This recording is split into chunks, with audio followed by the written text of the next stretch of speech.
Welcome back to yet another solo episode of The Greater WAAAGH, brought to you by One Mind Syndicate. I am your host, Gersh1, and today we're going to answer some questions. For all those that don't know, this is a video series where we answer the questions left by you, the viewer. If you have a question for us, simply comment down below, put question in front of your question, because we get to those questions first. Now, normally this is a video series that has me and the Sound Alchemist answer the questions that you leave, but unfortunately, due to time scheduling, Nurgle, Tzeentch, and basically all the forces of chaos working together to stop us from creating content for you guys, we weren't able to, kind of, because you still have this video. So what I'm going to do is try my best to answer the questions that you guys left last week, just so that we don't have a full week of you guys not getting your questions answered by us, and following the tradition that we've held for almost 2 years. I think we've been doing the Greater WAAAGH episodes for 2 years. So this is that episode. So let's get into the questions. This question comes from Carrie Vaughn.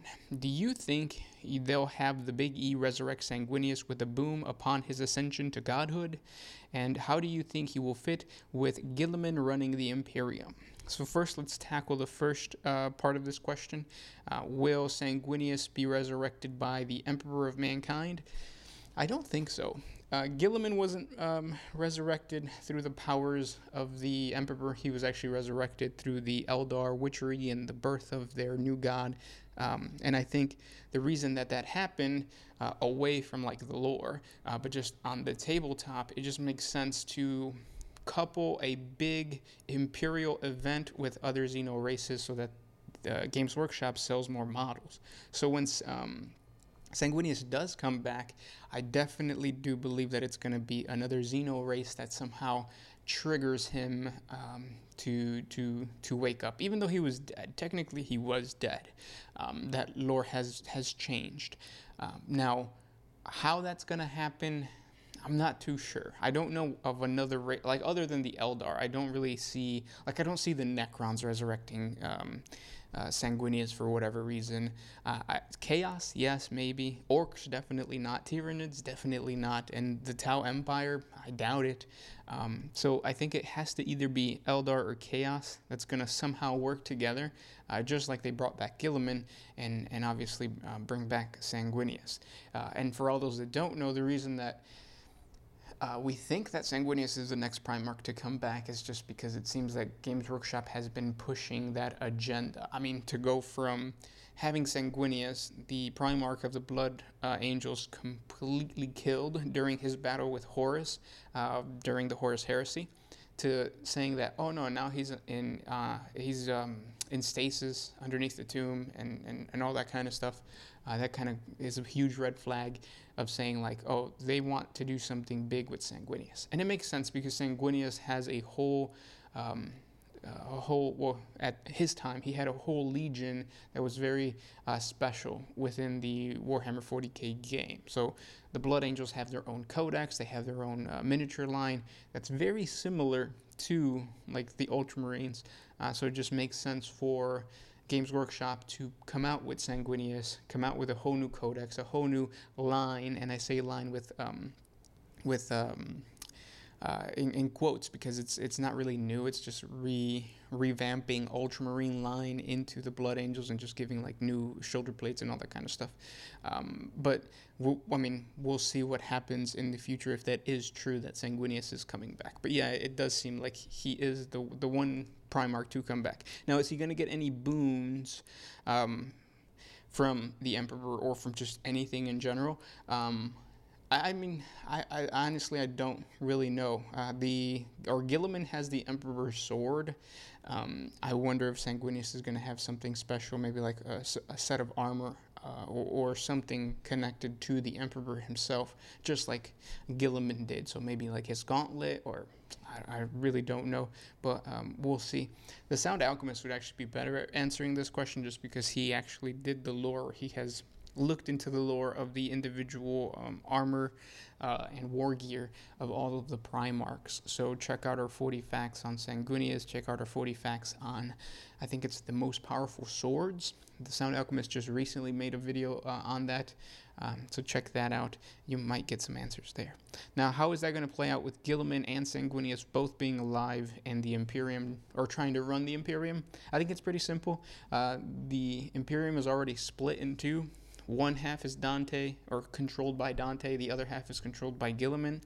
Dante is just basically a general of Sanguinius, so Sanguinius would just take Dante's place, and then he would become the new, what is it called? I think it's called like Guilliman of the Imperium Secundus, if I'm not mistaken. So hopefully that happens this year. Not because I'm excited that Sanguinius is coming back. I'm probably not going to play him, but just because of, like I said, if something new and big happens to the Imperium, other factions within the 40K universe will get some new things. Not that much, but some new things. So good question. Next question comes from Bandito Burrito.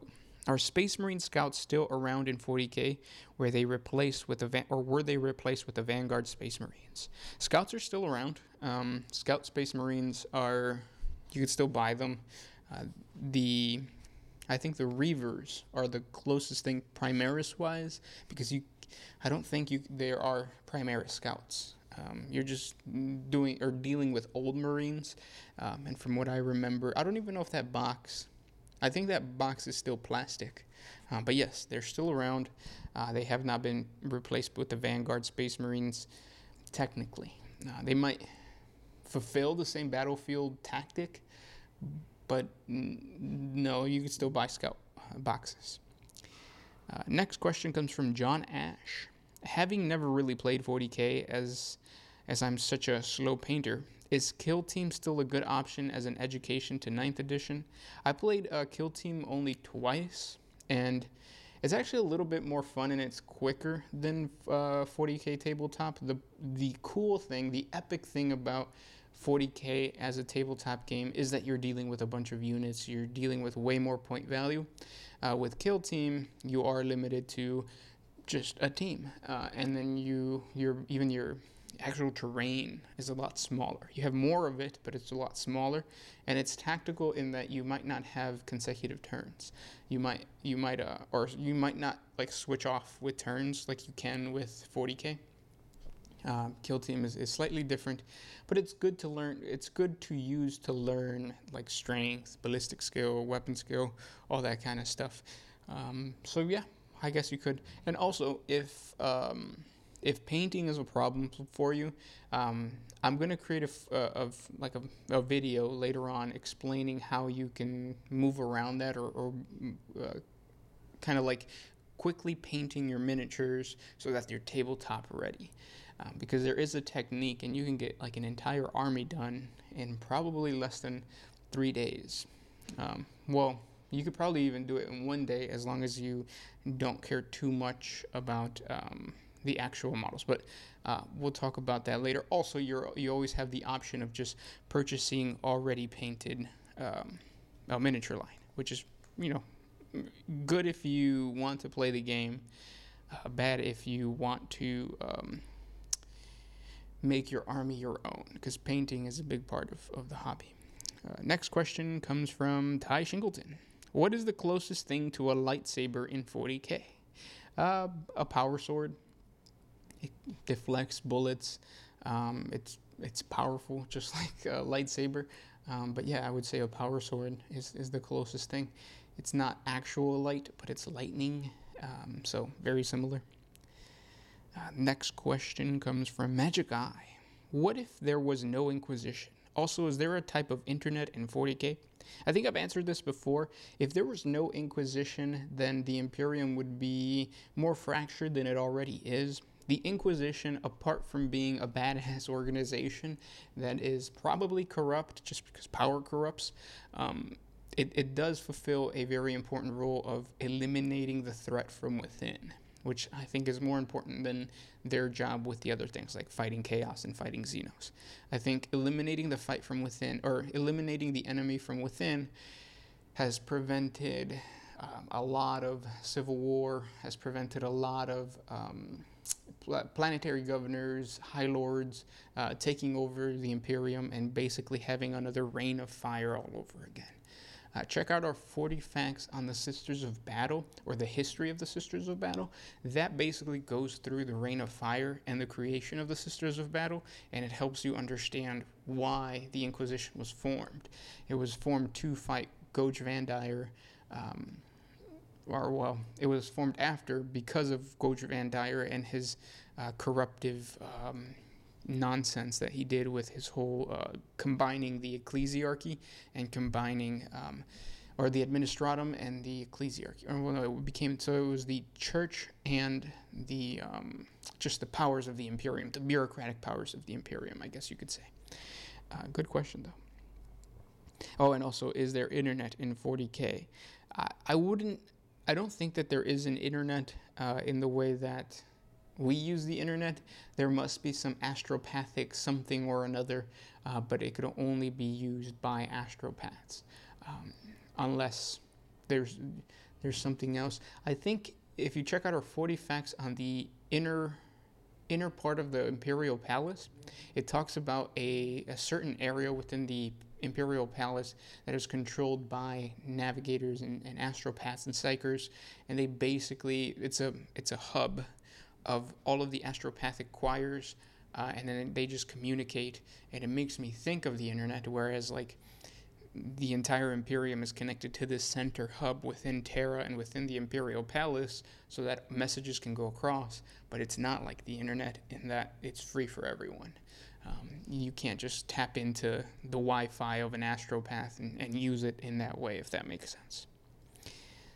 Yeah. Next question comes from Valletta Petra Sineran. Okay, so of a saint is a demon. Okay, let me read that again. Okay, so if a saint is a demon, explain how in the Eisenhorn series a blank is able to hold off a demon host. No, a saint is not technically a demon. It doesn't necessarily have to be a demon. A living saint, is imbued with the powers of the warp and is usually like,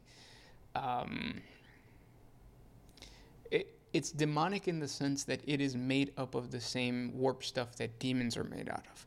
And if you believe the theory that the Emperor is becoming a god, then the theory says that the saints, the Legion of the Damned, those are his demons, or equivalent to his demons. But obviously they're not, because demons are just a small, minuscule fraction of the grander chaos god. So you would have to have a living saint have no physical body or physical tie to the real space, whereas demons, demons don't have any tie. Demons are just warp stuff.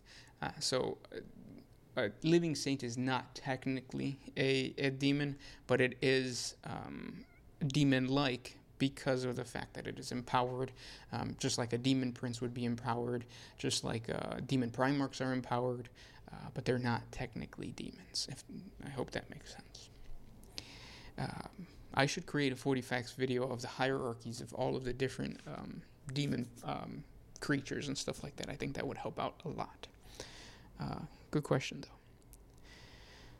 Next question comes from Arden Bolden. Would you rather face a warrior Kroot or an Eldar Harlequin in battle? A Kroot warrior, for sure. I think a Kroot warrior you're more likely to not die horribly from a Kroot warrior. Well, actually, a Kroot warrior would probably hurt because he seems a little bit more savage and his goal is to eat you. It would be a little bit more painful to die of a Kroot, and whereas an Eldar Harlequin, I think, would try to end the thing quickly, so they'll just like hit you in the jugular, hit you somewhere where it's very vital, and you would bleed out, or something along those lines of like cracking your neck and dying instantly. So I think the death of an Elder Harlequin would be quicker. The death of a Kroot would be longer and more painful. So I'm going to give it to the Eldar Harlequin, because in both battles, I know I would lose. If you think you would win, no, good for you. Next question comes from Zra Gamer. If all Blood Angels have a gay fantasy for Sanguinius, then would Ultramarines have one for Papa Smurf? No, there's no just because one legion does something doesn't mean that the other legion has to do that, or just because a first founding chapter does something doesn't mean that a successor chapter has to do it. There are recorded instances of like a Blood Angels, Blood Angel successor chapter not suffering from the Black Rage. It doesn't, just because you have the gene seed of the Primarch doesn't mean that you're necessarily going to have those gene seed flaws. Sometimes they don't manifest, or they manifest very rarely. Just like the Wolfen thing too, kind of. Next question comes from Fucus.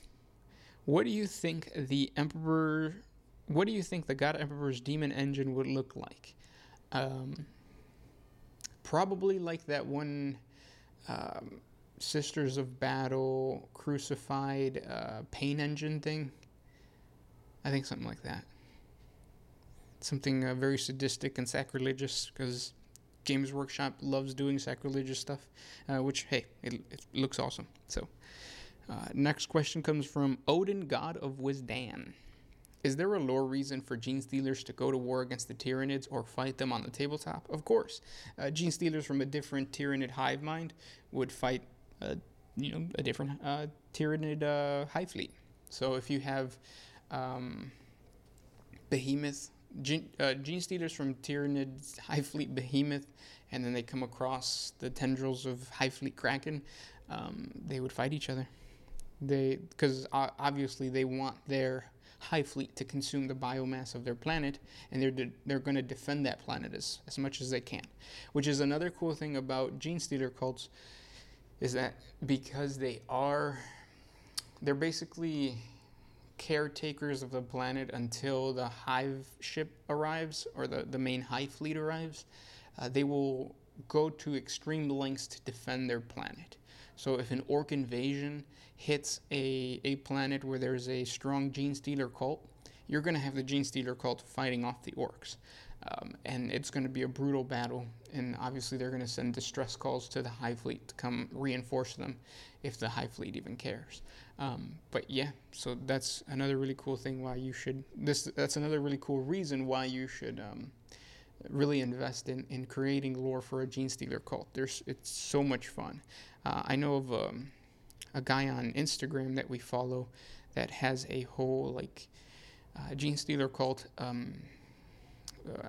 lore, and just he creates really badass content for his Gene Stealer stuff. I'm gonna see if I can find him real quick, but he's gone to the extent of kit bashing his Gene Stealer cult to look like they're the communist revolution, and it looks really awesome. So his Instagram name is revolutionary_miners_commune. You guys should definitely check him out. He has he just has really inspirational stuff that looks really badass. Again, it's just revolutionary_miners_commune. Next question. This question comes from he says, Sound Alchemist, is that your work shirt? Maybe. I'll let him answer that. Next question comes from Tudor Montinu. Can a living saint beat a demon prince or greater demon in single combat? Thanks. It really depends on the greater demon, and it really depends on the saint. If you have a Saint Celestine, she was killed by Karn. And Karn isn't even a demon prince or a greater demon, he's just a Khorne berserker. So it really depends on how weak the greater demon or the demon prince is. in comparisons to Celestine, and obviously like the background information too. I think for the most part, if you were to match them up percentage-wise, I think the Living Saint would get outclassed by the Greater Demon, or sorry, by the Demon Prince, but not by the Greater Demon. Next question. And then on the tabletop, it really depends on who hits first. That's the thing that sucks about 40K. Like when you're dealing with just single matches, it all comes down to the turn base. Like whoever hits first is gonna obviously win, unless you have really bad rolls, which is also hard. But yeah. Those were the questions for today. If you guys have more questions for us, please comment down below. When you ask those questions, ask them as if me and the Sound Alchemist are going to be answering them, because if everything goes according to plan, we should be back to our regular schedule by next week. Thank you guys so much for all the support, and thank you guys for the for everything. I'll talk to you guys tomorrow. This is Gershwan with One Mind Syndicate signing out. Always